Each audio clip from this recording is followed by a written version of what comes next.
लेकर आ गया हूं मैं एक बार फिर से। यहाँ देखिए बांदा का ये मेडिकल कॉलेज है, उसकी मॉर्चरी में पोस्टमार्टम के बाद यहां पर शव को रखा जा रहा है एम्बुलेंस में। और इस वक्त वही तस्वीरें टाइम्स नाउ नवभारत पर एक्सक्लूसिव देख रहे हैं आप। मनीष यादव हमारे संवाददाता यहां मौजूद है, बहुत जल्द हमसे कनेक्टेड होंगे और उनसे साथ हम बातचीत करेंगे। फिलहाल आप एक्सक्लूसिव तस्वीरें देख रहे हैं टाइम्स नाउ नवभारत पर।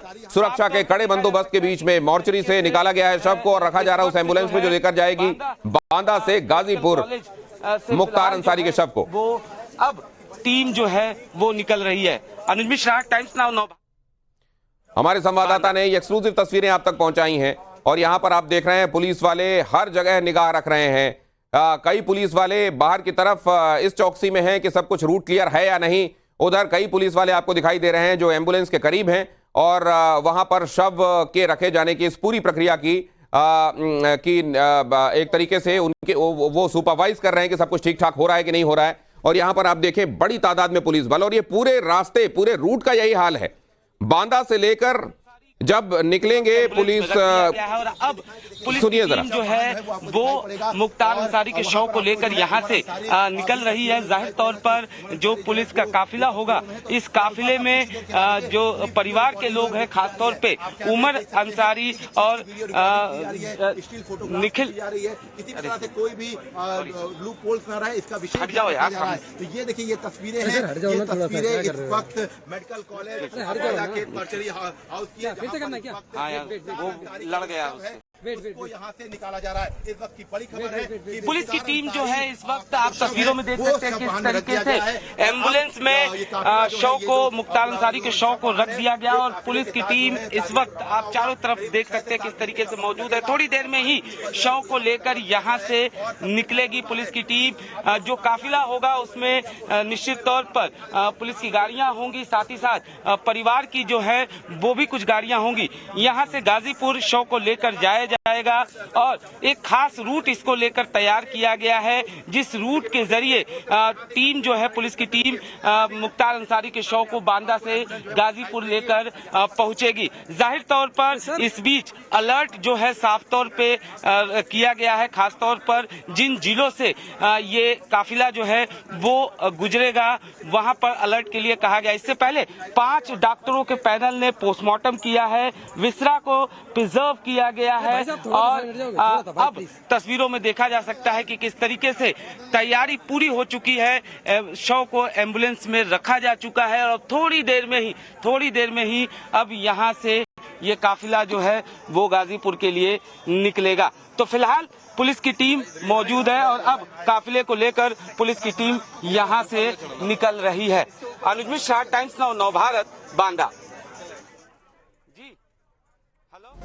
हमारे संवाददाता अनुज की रिपोर्ट आपने देखी। उन्होंने बताया कि ये आसपास का इलाका किस तरीके से सिक्योरिटी से फोर्टिफाई किया गया है, कैसे यहां पर सुरक्षा व्यवस्था बढ़ा दी गई है, कैसे यहां पर वो गाड़ियां जो 24 गाड़ियां बताई जा रही हैं इस काफिले में होंगी वो मुस्तैद हैं। इसमें वो एम्बुलेंस भी होगी जिसमें मुख्तार अंसारी का शव रखा जाएगा। मुख्तार अंसारी के शव के साथ एम्बुलेंस में कौन होगा ये प्रशासन की परमिशन के बाद तय होगा। और उसके अलावा वो गाड़ियां भी होंगी जिसमें डीएसपी भी हैं और एसएचओ भी हैं। 2 डीएसपी और एसएचओ भी इसकी निगरानी कर रहे हैं। मनीष यादव हमारे संवाददाता तत्पर है, देखिए बैठ चुके हैं वो उस वाहन में, उस गाड़ी में जो पीछा करेगी उस पूरे रास्ते में इस काफिले का जहां से होकर ये गुजरने वाला है। इस पूरे रूट में मनीष यादव आपको जानकारी देते रहेंगे। मनीष के पास चलते हैं। मनीष, इस वक्त क्या देख रहे हैं आप?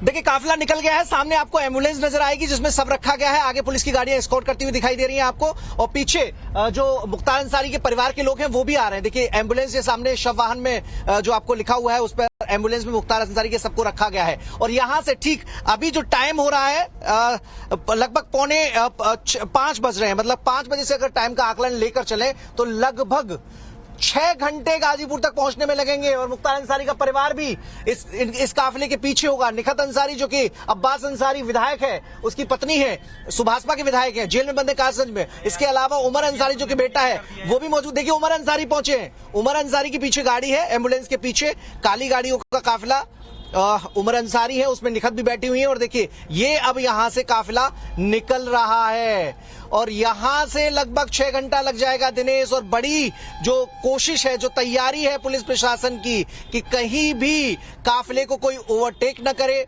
कहीं भी भीड़ न रहे, कोई भीड़ लगाकर कई बार होता है आखिरी दीदार करने की जो कवायद होती है लोगों की जो समर्थक है, चूंकि बांदा में भी मजबूत आधार बना रखा था, एक बार नहीं कई बार जेल में बंद रहा था मुख्तार अंसारी, तो ऐसे में यहां पर भी एक बड़ा तबका ऐसा है जो मुख्तार के प्रति सिंपैथी रखता है और वही सिंपैथी कहीं बीच में भीड़ के रूप में इकट्ठी होकर नजर ना आए, इसका खासा ध्यान पुलिस प्रशासन के अधिकारी रख रहे हैं। पुलिस एस्कॉर्ट कर रही है, थाने की पुलिस को अलर्ट किया गया है, तो ये सारी चीजें यहां पर देखने को मिल रही है। और देखिए काफिला सामने नजर आएगा आपको, पुलिस का जो पीछे पुलिस की जो बड़ी पार्टी है वो भी ट्रक में बड़ी संख्या में पुलिसकर्मी सवार हैं और कोशिश की जा रही है कि तय समय में आज अंतिम संस्कार हो जाए। परिवार के लोगों को भी बताया गया है, परिवार के लोगों को भी इच्छा है कि आज ही अंतिम संस्कार हो जाए। तो अब यहां से जो काफिला रवाना हुआ है, मुख्तार अंसारी की जो शव है वो रवाना हुआ है और ठीक 6-6.5 घंटे में गाजीपुर में ये काफिला पहुंच जाएगा मोहम्मदाबाद, जहां पर मुख्तार अंसारी का पैतृक गांव और वहीं से सियासत उसकी शुरू हुई थी, वहीं से जराइम की दुनिया में मुख्तार अंसारी ने कदम रखा था। परिवार गौरवशाली इतिहास समेटे हुए है, लेकिन एक इतिहास मुख्तार अंसारी छोड़कर जा रहा है, उस इतिहास में स्याह अंधेरा है, उस इतिहास में एक गुंडे की भूमिका में मुख्तार अंसारी है, उस इतिहास में एक मवाली की भूमिका में मुख्तार अंसारी है, उस इतिहास में देश विरोधी ताकतों के साथ मुख्तार अंसारी की मिली भगत दर्ज है। ऐसे बहुत सारे किस्से, ऐसे बहुत सारी कहानियां उत्तर प्रदेश के इतिहास में मुख्तार अंसारी की इस किताब के रूप में जानी जाएंगी कि एक जराइम की दुनिया का एक बड़ा नाम हुआ करता था मुख्तार अंसारी, जिस पर रोक लगाई योगी सरकार ने। क्षेत्रीय दलों की बदौलत मुख्तार अंसारी लगातार अपने आप को बढ़ाता चला गया, अपने अपराध की दुनिया को ताकतवर बनाता चला गया, अपने गैंग को बढ़ाता चला गया। तो वो कवायद जो बीते सालों में हुई उस पर ब्रेक लगाया योगी आदित्यनाथ सरकार ने। जो नेटवर्क था उसे धराशायी किया, जो मुख्तार अंसारी के गैंग से जुड़े लोग थे उन पर कार्रवाइयां हुई, जो अवैध संपत्ति खरीदी थी वो कुर्क की गई। और अवैध संपत्ति कोई मऊ गाजीपुर इलाके की नहीं थी, बल्कि प्रयागराज से लेकर दिल्ली तक कई और राज्यों में मुख्तार अंसारी की संपत्तियां हैं, उन पर एक एक करके ईडी भी कार्रवाई कर रही है और जो मऊ गाजीपुर की पुलिस है वो भी कार्रवाई कर रही है। 61 मुकदमे दर्ज हैं। सोचिए, सबसे ज्यादा गाजीपुर में मुकदमे दर्ज हैं, क्योंकि वहीं से जराइम की दुनिया में कदम रखा था मखनू गैंग के सदस्य के रूप में। फिर साहेब सिंह गैंग और ऐसे कारवा बढ़ता गया, अदावत होती रही। ब्रजेश सिंह एक बड़ा माफिया उस वक्त माने जाते थे, उनसे अदावत हुई और अदावत जो ठेके पट्टे को लेकर हुआ करती थी, रेले का बड़ा कारोबार हुआ करता था उस वक्त पूर्वांचल में, और कोशिश यही रहती थी कि कौन सा गैंग इन पट्टों को हथियाएगा। उसी कोशिश में गैंगवार शुरू हुई, कृष्णा अवधेश राय की हत्या हुई, कृष्णानंद राय की हत्या हुई, सियासी रसूख भी मुख्तार अंसारी ने अपना बढ़ाना शुरू किया। उसके लिए बहुत जरूरी था किसी पॉलिटिकल पार्टी का साथ, और पॉलिटिकल पार्टी के साथ के रूप में समाजवादी पार्टी मिली, बहुजन समाज पार्टी मिली, और इन दोनों पार्टियों ने मुख्तार अंसारी के कद को और बढ़ाया, उन्हें सियासी संरक्षण इस तरीके से दिया कि वो अपने आपराधिक सल्तनत को और मजबूत कर पाए, वो अपनी आपराधिक ताकत में और इजाफा कर पाए। और दोहरा फायदा इसके पीछे था, ये जो गठजोड़ था इसमें दोनों लोगों का फायदा था। सियासी पार्टियों को एक ऐसा चेहरा मिलता था जिस पर जनता विश्वास करती थी, क्योंकि एक तरफ गुंडे मवाली, ये आपने बहुत मार्के की बात कही है। ये मैं अपने दर्शकों के लिए दोहरा दूं कि एक वो इतिहास जो इनके नाना और इनके दादा छोड़कर गए, स्वतंत्रता सेनानी के तौर पर, देशभक्त के तौर पर अपना इतिहास छोड़कर गए, और एक इतिहास मुख्तार अंसारी छोड़कर गया जहां उसने अपने पुरखों का नाम एक तरीके से मिट्टी में मिलाने का काम किया है। बहरहाल यहां पर देखिए अब खुद मिट्टी में मिलने जा रहा है, सुपुर्दे खाक होने जा रहा है मुख्तार अंसारी। मुख्तार अंसारी को लेकर यह काफिला रवाना हुआ है। टाइम्स नाउ नवभारत पर 2 कैमरों से ये इनपुट आपको मिल रहा है। 2 डिफरेंट कैमरे, हमारे 2 रिपोर्टर्स, 2 डिफरेंट वीडियो जर्नलिस्ट अलग अलग जगहों से आपको ये तस्वीरें पहुंचा रहे हैं, ताकि आपको ये पता चले कि वो मुख्तार अंसारी जिसकी तूती पूर्वांचल में बोलती रही, आखिरकार जब उसके गुनाहों का हिसाब होना शुरू हुआ तो न जाने कितनी सजाएं उसके गुनाहों के संदर्भ में उसको मिली, और उसके बाद 17 महीने के भीतर 8 सजाएं अनाउंस हुई, 8 सजाएं। और उसके बाद यहां पर देखिए आज उसका शरीर, उसका अब ये पार्थिव शरीर, यह निश्चेष शरीर अब ले जाया जा रहा है उसके पैतृक घर, वहां जहां वो बच्चे से बड़ा हुआ, जहां से उसने जराइम में कदम रखा। वो एक खास तरह की रवायत जहां पहले एक अपराधी का साथ लिया जाता है पॉलिटिक्स में, उसे बड़ा बनाया जाता है, और फिर अपराधी जब बड़ा बन जाता है तो उसको लगता है कि अब उस नेता की मदद वो क्यों करे जिसका आसरा लेकर वो बड़ा हुआ, वो खुद नेता बन सकता है। और ऐसा होते होते वो दिन आता है जब अपराध की दुनिया से ताल्लुक रखने वाला एक व्यक्ति वहां बैठ जाता है जहां कानून बनाने वाले जिस कुर्सी में बैठते हैं। लेकिन फिर आखिरकार आपके किए हुए कर्मों का हिसाब आखिरकार तो आपको देना पड़ता है। यहाँ पर 2 डिफरेंट कैमरे, ये लगातार पूरे रास्ते आपको आउटपुट मिलता रहेगा। जैसी खबरें टाइम्स नाउ नव भारत पर, वैसी कहीं और नहीं। 2 डिफरेंट कैमरे, हमारे 2 रिपोर्टर, कुल मिलाकर 4 जर्नलिस्ट इस पूरे रास्ते में आपके साथ ये खबरें पहुंचाने के लिए, अपडेट्स देने के लिए, ये तस्वीरें लगातार आबाद आप तक पहुंचाने के लिए, और आज ये भी बात करने के लिए कि क्या इससे इबरत हासिल होगी, क्या इससे सबक हासिल होगा उन लोगों को जो ये सोचते हैं कि दुनिया में सक्सेसफुल होने के लिए शॉर्टकट तरीके, दुनिया में सक्सेसफुल होने के लिए जराइम वाले तरीके अपनाकर वो आगे बढ़ सकते हैं। आखिरकार उनको हिसाब देना पड़ता है, और ये तस्वीरें इस बात की गवाह हैं कि नेचुरल जस्टिस क्या होता है। आज असल में आप देखिए तो उतनी बड़ी सजा, उसने तो कई लोगों को जान से मारा, जान से किसी ने नहीं मारा, लेकिन कुदरत आखिरकार इंसाफ करती है। अपने गुनाहों का हिसाब देते देते देते देते वो थक गया, और इतना थक गया कि उसकी सांसें कम पड़ गई।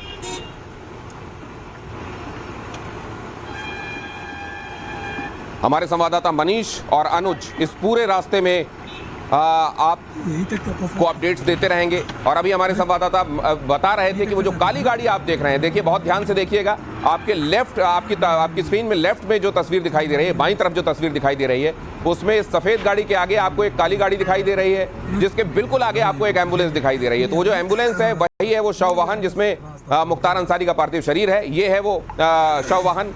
ये देखिए दूर से ही आपको शव वाहन लिखा हुआ इसमें दिखाई दे रहा है, और इसके बिल्कुल पीछे इसको फॉलो करती हुई एक काली गाड़ी आपको दिखाई देगी। वो ये काली गाड़ी जिसमें उमर अंसारी, मुख्तार अंसारी का छोटा बेटा, और उसकी बड़ी बहू निखत अंसारी, ये दोनों मौजूद हैं। और इसके साथ मौजूद है पुलिस का एक बड़ा लंबा चौड़ा काफिला, जिसमें एक ट्रक भी शामिल है पुलिस का, जिसमें बहुत सारे पुलिसकर्मी सवार हैं। और इसके अलावा 2 डीएसपी और एसएचओ भी इस काफिले में शामिल हैं। और ये पूरे इंतजाम इसलिए किए गए हैं कि इस पूरे रास्ते में, जो कि करीब 6 साढ़े 6 घंटे का रास्ता है, बांदा से लेकर वाराणसी होते हुए गाजीपुर पहुंचने तक का रास्ता, यहाँ पर कहीं कोई व्यवधान ना आए, कहीं पर लोगों की भीड़ ना दिखाई दे, ऐसी भीड़ जो इस काफिले के वक्त से गाजीपुर पहुंचने के रास्ते में कोई रुकावट डाले। क्योंकि ये मुमकिन है कि कई जगहों पर ऐसे सिंपैथाइजर्स हो सकते हैं, जैसा हमारे संवाददाता मनीष भी बता रहे थे कि वो सिंपैथाइजर रोक कर और कई बार कौतूहल में, कई बार अपनी संवेदनाएं व्यक्त करने के लिए इस काफिले के रास्ते में आ सकते हैं। और इसीलिए इस तरीके की किसी भी संभावित बाधा को हटाने के लिए बड़ी संख्या में पुलिसकर्मी भी इस काफिले के साथ साथ मौजूद हैं। और अब तीन डिफरेंट कैमरों से आपको हम ये तस्वीरें दे रहे हैं। कैमरा नंबर 1 जिसमें आप देख रहे हैं वो काली गाड़ी आपको नजर आ रही है जिसका जिक्र मैं कर रहा था। कैमरा नंबर 2 पुलिस की वो गाड़ी जिसके कुछ आगे, जिसके करीब 4 गाड़ियां आगे वो शव वाहन है। और कैमरा नंबर 3 जो आपको दिखाई दे रहा है वो कुछ और पीछे से, बीचों बीच वाले कैमरे में मनीष यादव हमारे संवाददाता दिखाई दे रहे हैं। आइए एक बार फिर से मनीष के पास चलते हैं। मनीष, 6 घंटे मतलब ये क्या आप कंजर्वेटिव तरीके से कह रहे हैं बहुत देर हुई तो 6 घंटे, या वक्त ज्यादा भी लग सकता है? मतलब 6 घंटे अगर हुए तो 11 बजे तक ये गाजीपुर पहुंच जाएंगे।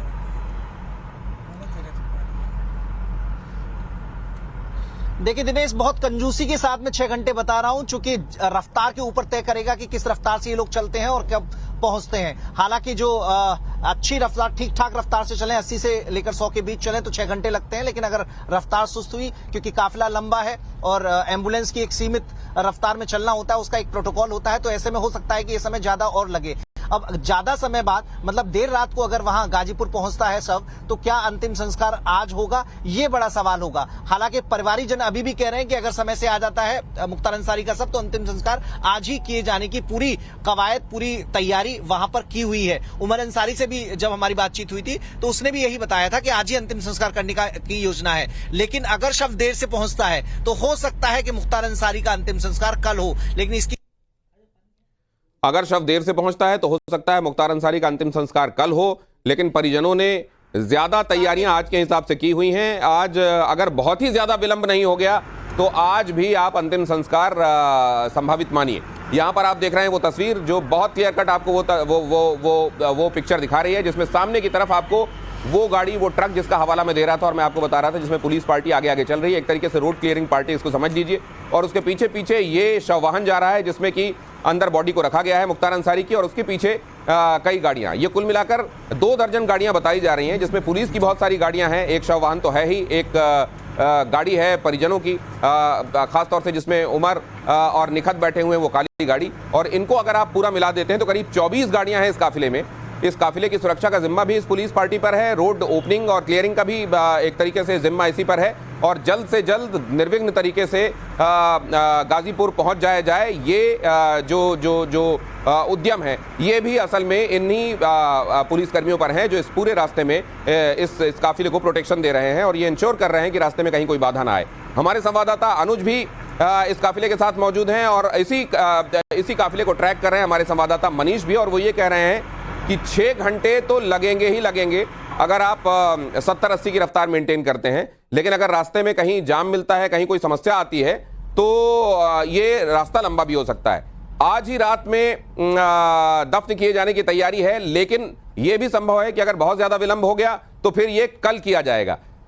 शायद इस वजह से भी, क्योंकि बहुत सारे लोग वहां जमा हैं। आप देख रहे थे गाजीपुर में वो जगह जहां मुख्तार अंसारी रहा करता था, उस घर का नाम फाटक है, और फाटक के आसपास बहुत सारे लोग, बहुत सारे ऐसे लोग जिनको मुख्तार अंसारी से, उनके परिवार से संवेदना है। और आप ये भी जानते हैं कि ये पॉलिटिकल फैमिली है, तो पॉलिटिकल फैमिली होने के नाते, और अभी जो मोहम्मदाबाद से जो एमएलए हैं वो सिकबतुल्लाह अंसारी के बेटे हैं, इस लिहाज से अगर आप देखें तो वहां बहुत बड़ी तादाद में लोग जमा हैं। और ये भी प्रशासन भी ये चाह रहा होगा कि लोगों को जल्द से जल्द ये जो रस्में हैं ये पूरी हों और लोग अपने अपने घरों को जाएं, ताकि लॉ एंड ऑर्डर के हिसाब से वो सिचुएशन दुरुस्त रख सकें। एक बार फिर मनीष के पास चलते हैं। मनीष, ये मतलब ये भी बताया क्या उन्होंने कि अगर इतने बजे के अंदर अंदर पहुंचते हैं तो हम कोशिश आज की करेंगे वरना कल देखेंगे? कब तक, मतलब 12 बजे तक? देखिए, उमर का कहना है कि अगर समय से पहुंची तो आज अंतिम संस्कार की हम लोगों ने तैयारी की है। आज कब्रिस्तान में भी हमने रिपोर्ट भी दिखाई और पुलिस अधिकारियों ने भी वहां का दौरा करके पूरी व्यवस्थाओं का जायजा लिया है। तो कोशिश आज की है परिवार की कि आज अगर समय रहते वहां पहुंच जाते हैं तो अंतिम संस्कार हो जाएगा। और परिवार का आकलन भी ये था कि 10 से लेकर 11 बजे तक जो पोस्टमार्टम की पूरी प्रोसेस है वो कंप्लीट कर ली जाएगी, और 11 बजे जब बॉडी हैंडओवर हो जाएगी उसके बाद शव लेकर रवाना हो जाएंगे और देर शाम तक सब गाजीपुर के मोहम्मदाबाद पहुंच जाएगा और वहां अंतिम संस्कार की प्रक्रिया अमल में लाई जाएगी। लेकिन अब उल्टा हो रहा है क्योंकि देर बहुत हो गई है। 5 बजे शव लेकर मुख्तार अंसारी का शव लेकर यहां से रवाना हुए। ऐसे में 6 से लेकर 7 घंटे तक वहां का पूरा सफर है, और इस जर्नी में देर रात को वो गाजीपुर पहुंचेंगे। तब की स्थिति क्या रहेगी, क्या अंतिम संस्कार आज होगा या फिर कल के लिए भी टाला जा सकता है? तो ये सवाल हैं जो परिवार के लोगों को मिल बैठ के तय करने होंगे। और साथ ही प्रशासन भी लगातार परिवार को से बातचीत कर रहा है। वहां पर जो गाजीपुर पुलिस प्रशासन के अफसर हैं उन्होंने भी उमर अंसारी से बात की है। अफजल अंसारी लगातार टच में है। जब यहां से उमर अंसारी निकला तो अफजल अंसारी को बताया कि यहां से हम निकल रहे हैं, वहां क्या तैयारियां हैं, कितने बजे पहुंचते हैं, उसके